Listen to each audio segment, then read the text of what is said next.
Hello folks, today I'm doing an inspection here on the exterior and I wanted to share with you some unique tuck pointing. Now looky here, you can see that what we've used is, let's see if I can, well hell, you can't see up here like that, but you can see right up through here, you can see we have actually foam insulation that they're using for the tuck pointing.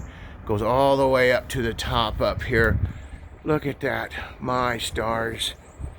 Foam insulation is not designed for exterior use like this. It's already deteriorating. We come down through here, we see it right in through here. Look at that. Well folks, this actually was an environmental destroyed home earlier that I looked at in the summer, and it only looks like it's only gotten worse. But anyway folks, this is bad. This is really bad. This is what you're looking for. This is why you need to hire folks like Galloway Building Services. Make sure you're not getting ripped off, and call a real tuck pointing company, guys. This ain't it.